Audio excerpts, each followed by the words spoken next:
Hey y'all, we are back with another episode of Black Women Healing Pod. And of course, we have a special guest on the book that we have been talking about all month. We're ready to talk about it today. But before we jump in and talk about this fabulous book, we want to, continue our conversations that we've been having.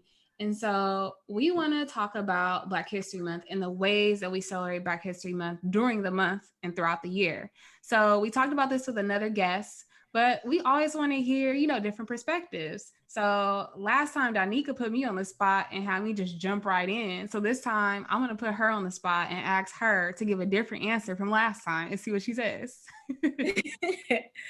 Yeah. So, thinking of this right now, I'm like, I remember on the podcast, we tried, I don't know if y'all been listening and rocking with us, then y'all would know about these episodes. It was maybe 4 episodes where we tried to do this trivia thing with our guests, where we were trying to have them guess Black History Month, Black history questions. And I really wanted that to work, but it just wasn't, just because it just didn't make sense right at the time for our podcast. But I feel like that was a way for me to celebrate Black history, really just trying to be knowledgeable about history. I'm not gonna lie, history has never been one of my strong suits because I suck at remembering dates and names, but I do not forget moments. So especially when it's told in a relatable way. So I really appreciate just learning. I feel like that's the way that I try to celebrate. I always buying books, and if somebody has some new information about Black history, about my ancestors, I want to know.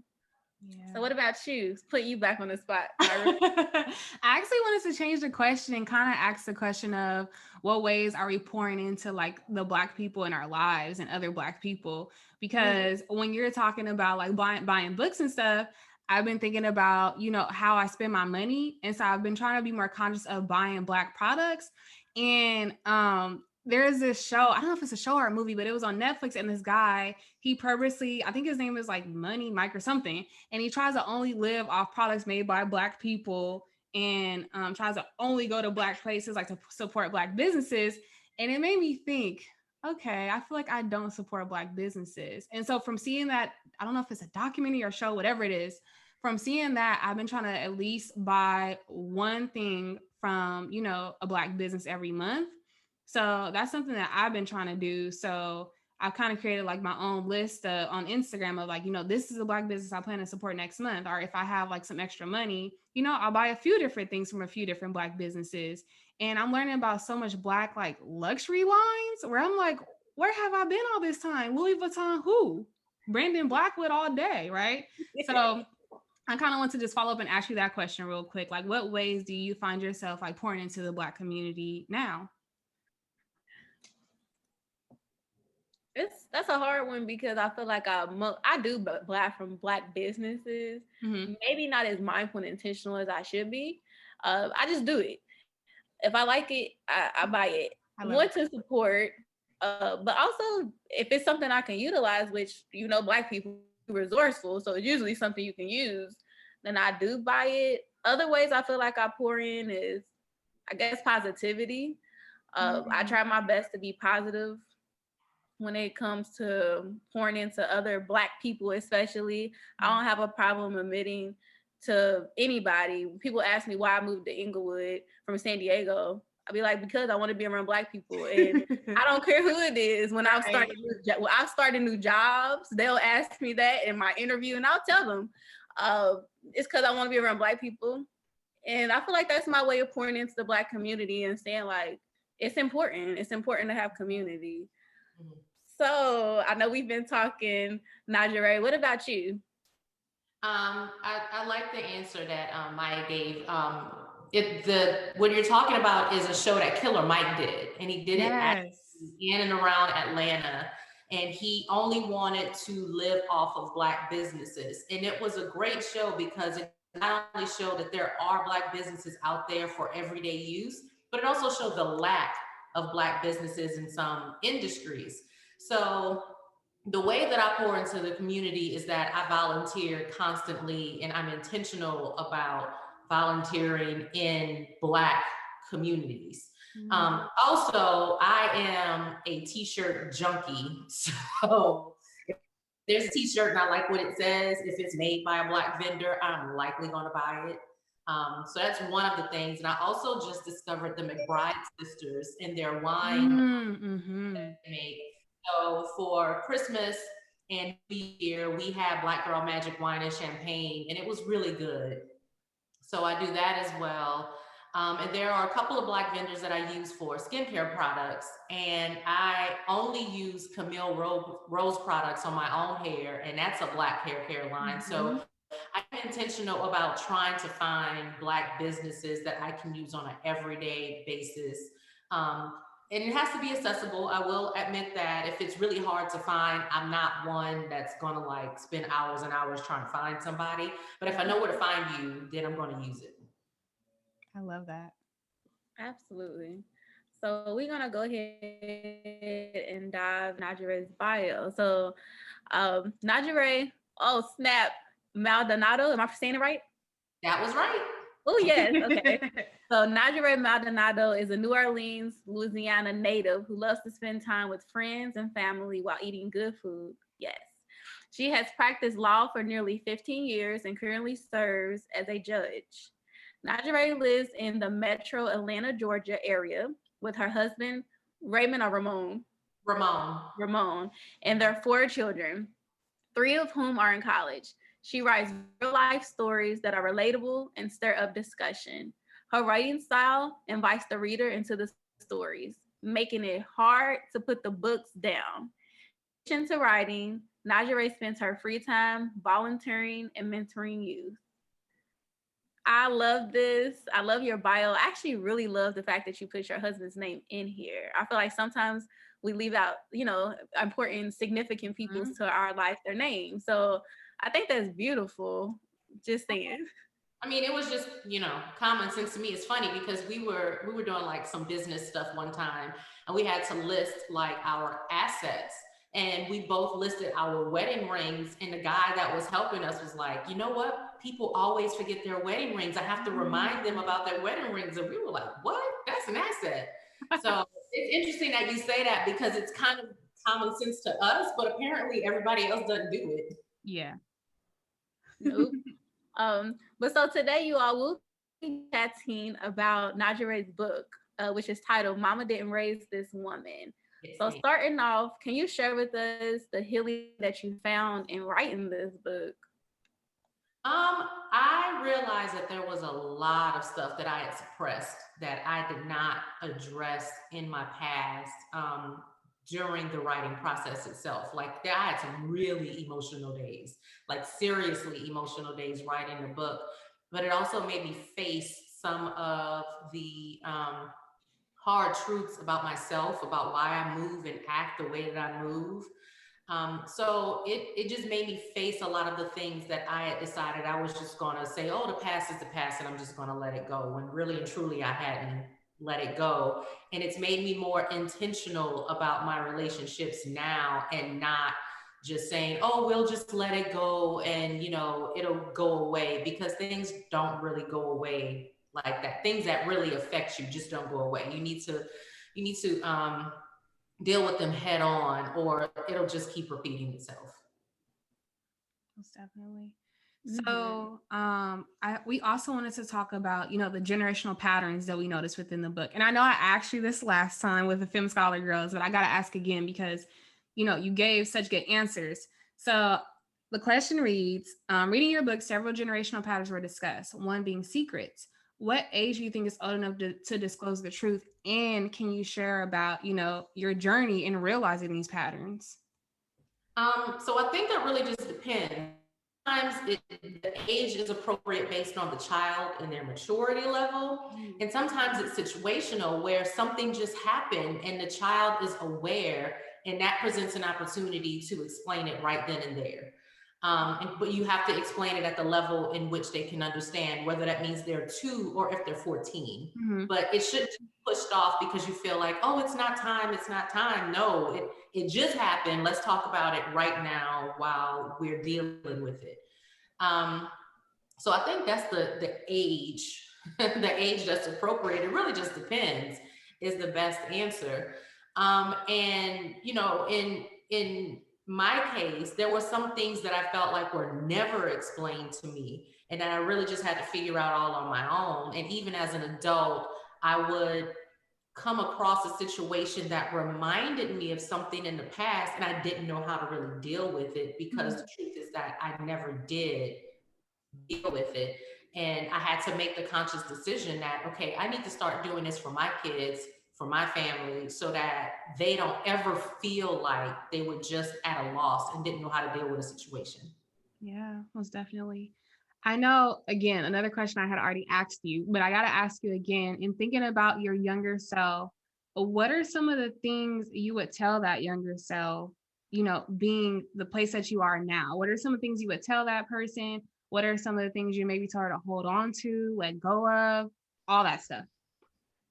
I would definitely tell my younger self to ask the question, to be present. Don't dismiss yourself because you feel like, well, that seems like none of my business, when when I knew that I had something to do with it, but I was like, well, nobody's really talking directly to me, so let me just walk away.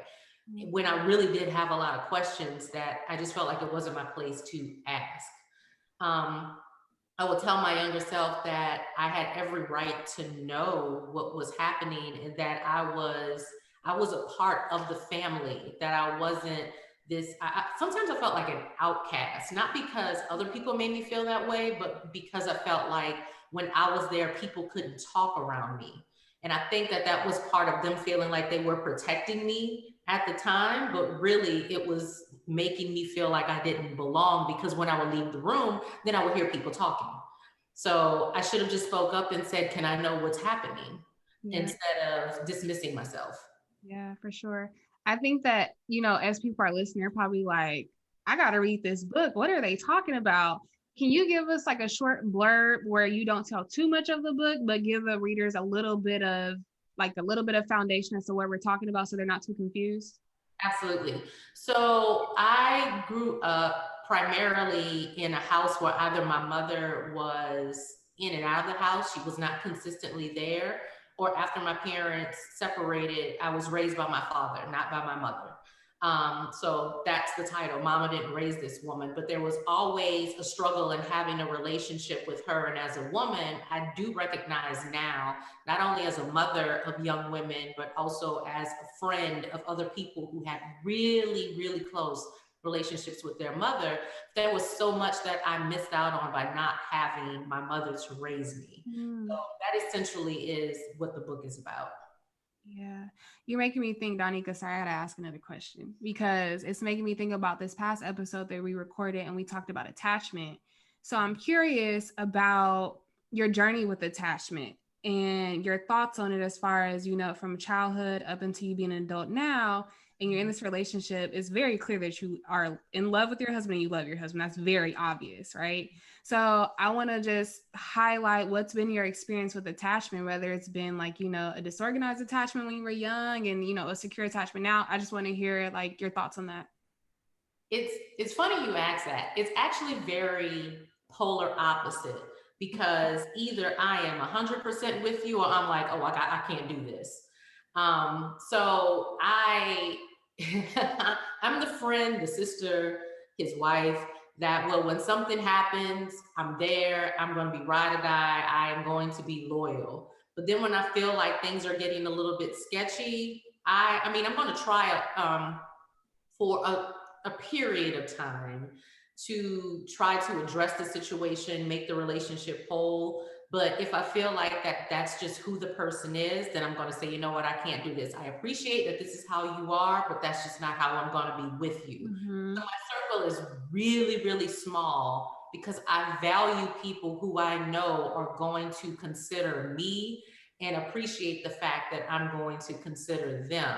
So if I feel like that's not happening, then we could be associates, but I'm not going to consider you a friend. So you're not going to get everything that involves my friendship. Yeah, that was a great answer. Yeah, that was great. Yeah, it sounds like healthy relationships and healthy attachments, actually. Yeah, that's what I strive for. I mean, sometimes it seems like I'm often called the blunt or the mean one or which I don't care. I'm fine with all of that. But I'm very observant. I'm really quiet around new people, which my husband is completely opposite. He will talk to everybody, but it takes me a while to open up to people because I just don't know if they're going to be around for a period of time. So what's the point of opening up? And that can be a bad thing because, then I seem kind of standoffish at first. And the truth is that I am. And the people who stick around, they eventually learn that, oh, I understand why you are that way. So I hear a lot of you being proactive in protecting yourself. Very much so. That's completely okay. Yeah. I did want to jump back just a little, just because I hope everybody understands how big of a deal how Njeri just explained, like, these secrets, and especially our Black families, and different ways to disclose or different ways to tell the truth to the younger children in the family. I love the way you explained it, and I really feel like I haven't heard anybody explain it that way. You talked about the situational piece, and also if they're mature enough. And the way you just explained that, I'm just imagining if any Black parents are listening to this right now and are able to incorporate that into how they're raising their children, the lives that could change of being able to do that. So I just want to acknowledge that piece, and I really hope that everybody's listening to that. And I think this even goes past just children, right? Even as we get to like adulthood, how we talk about secrets and how we're able to explain it to our loved ones and people we care about. So I just wanted to give you some kudo points for that because it's huge. And it also brings me to this next question, which is asking, how do you feel your upbringing has taught you in mothering your own children? It has taught me to be as open as possible with them. Like I said, it's situational and it's about maturity. So my kids they know just about everything. I mean, some details, depending again on the situation, their age, I might leave some details out, but overall, they know the story. They know the history. They know that it wasn't easy or that it was easy or that I repeated the same mistake again. So it's made me pretty open. And I'll also say this because it was difficult for me to open up about some things and to have discussions with them, but my husband made it very easy. He could talk to anybody, but he's also an open book. He does not mind broaching any subject with anybody. So sometimes he would sit our kids down and say, hey, we want to have a conversation with you. What do you think about, what do you think about smoking weed? Y'all smoke weed? We have 3 college students. And I would never have been that comfortable with starting it off just that bluntly, but he's like, what are we beating around the bush for? Let's talk about the situation. So it's made me a lot more comfortable with just saying what it is, because that's difficult as well. And I can appreciate with some parents, they don't want to come off as too crass with their children, but when their kids are like at school or talking to their friends, it just is what it is. So why can't we be that way? And that's how I've learned to do it, that not only is it okay to tell them the things that have happened, but to just say it like it is and not sugarcoat it. Yes. It's so important. Yeah, absolutely. I know this wasn't in the questions that we sent over to you, but I'm noticing that it wasn't a question about like this single fatherhood piece and how, at least in my experience, is different. I didn't hear about a lot of single fathers growing up. So like just asking you, just like, what are your thoughts about that and how that shaped like who you are? Let me say, I know some people say, oh, don't tell people that everything happens for a reason because that means you're not listening to them, or I really do believe that everything happens for a reason. So when I was growing up, the single fatherhood was a foreign concept to me too, even though I was living in it. Nobody else that I knew had that situation. Oddly enough, as an adult, we have several really close friends who are single fathers. So it not only normalized it for me, because even as a young adult, I was still the only one that had the single father upbringing. All of my other friends had either both parents or just their mom. So now that I have friends that are single fathers and they come to me with situations, I'm like, oh yeah, I could tell you how your daughter may be feeling, or don't say that to her because it, you might be playing, but it actually hurts her feelings and things of that nature. So it's actually normal for me to see it. And I love to see it because people either say, oh, you should have a 2-parent household. Well, we all know that sometimes that's just not going to work. Yeah. But the fact that, having a father raise you as a woman, especially, it just gives you such a different perspective about not only how to deal with guys, but how to deal with the world, because men just look at things differently than what we do. Full stop. And so it gives you a different perspective. So it's actually it's normal for me. And I really love to see it, because there's such a stereotype that men don't want to take care of their children. It's just not true. It's just that, the world, society thinks that women are the best caregivers, therefore they live with their mothers, whereas in some situations, that's just not the case. Yes.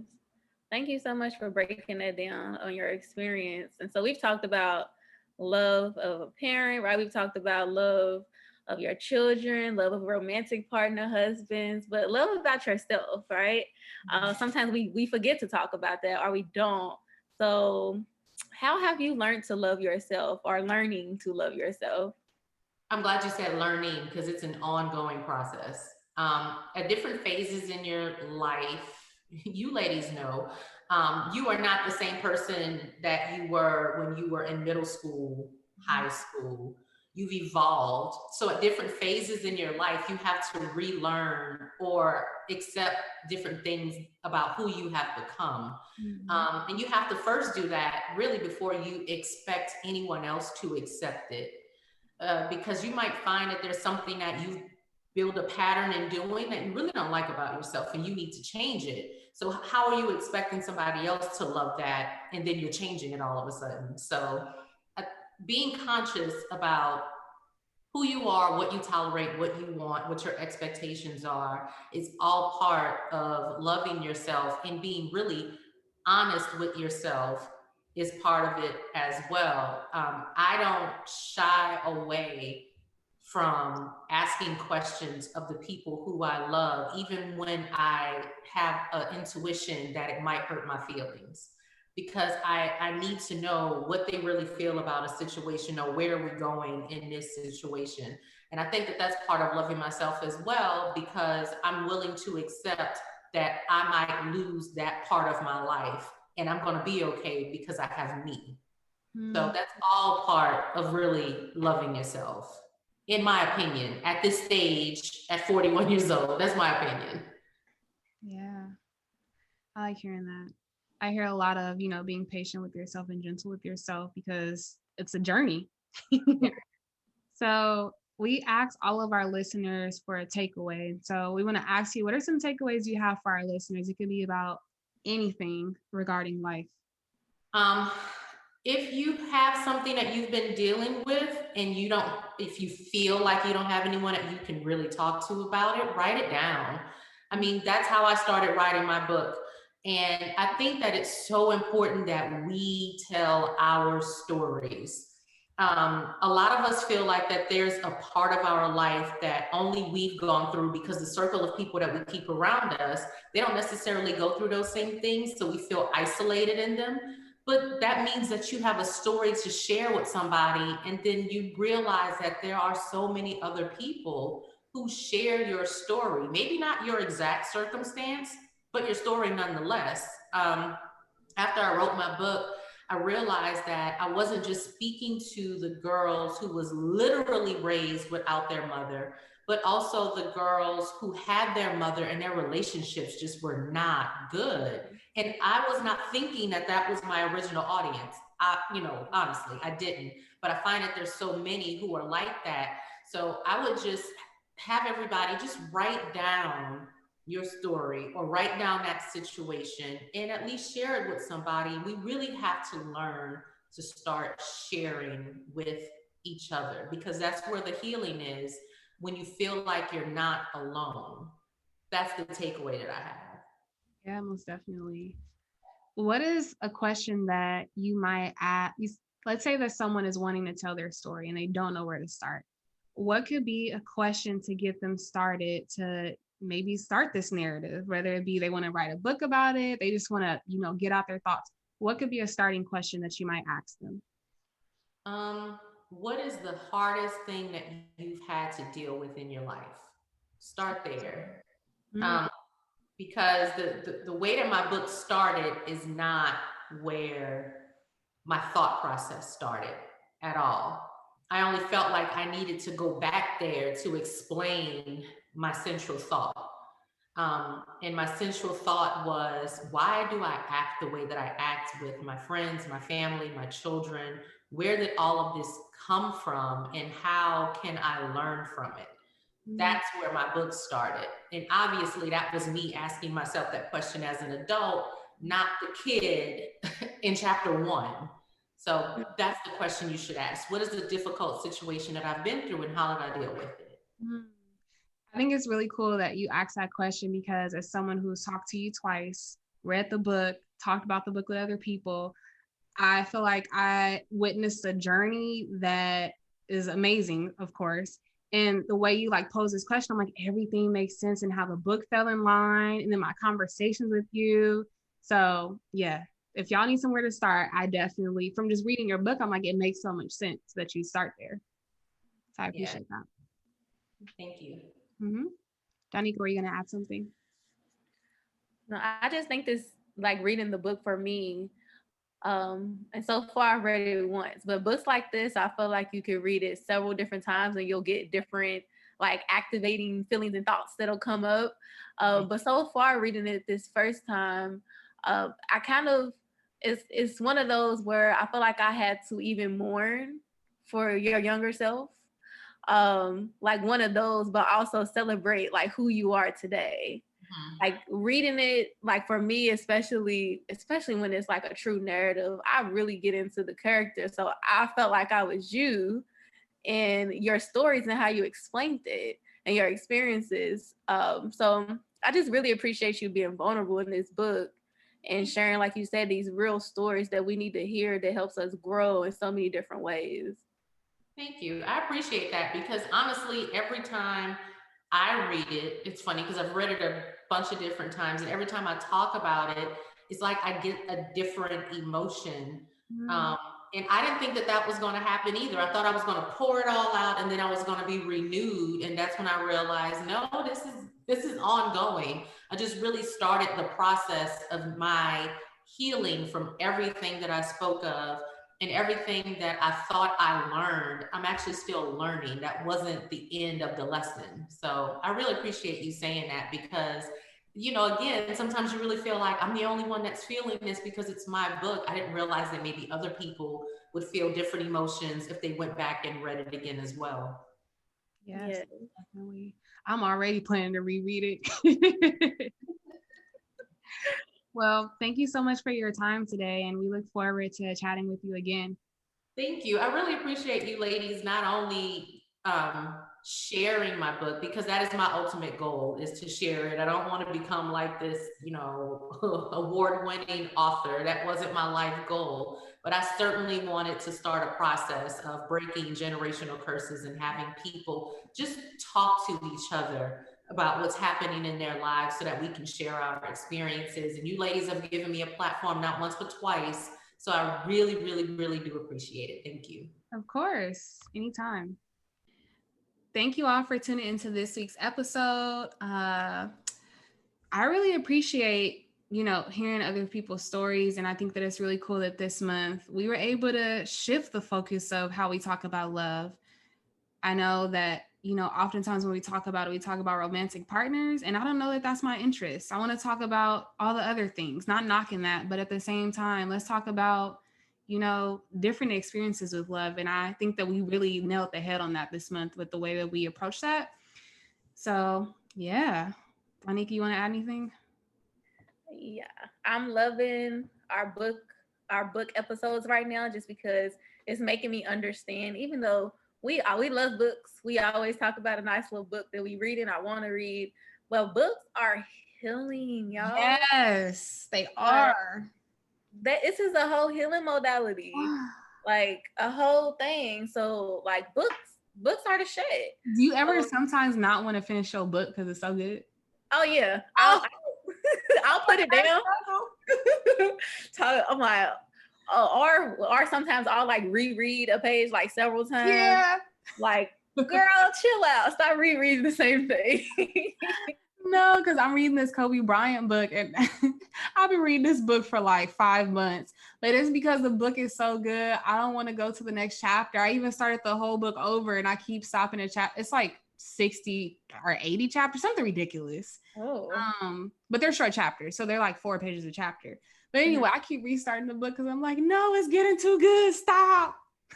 But I gotta finish it because I got other books to read. Yeah, you gotta finish it.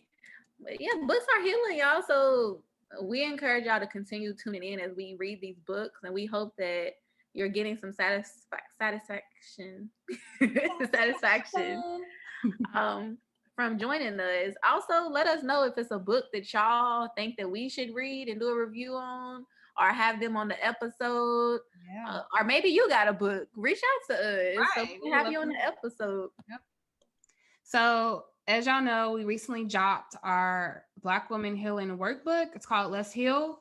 So be sure to check that out on Amazon. The links will be everywhere. You'll be able to find it. So make sure that y'all are checking that out.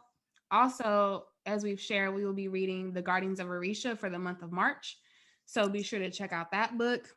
And I feel like I'm just going on and on about books. I was going to say, and then I heard about this new book y'all should read, but I'm going to stop because I could go on and on forever. But again, our book is called Let's Heal by Danica and Myra. If you type in Let's Heal, Danica Brown, Myra Hollis, it pops up on Amazon.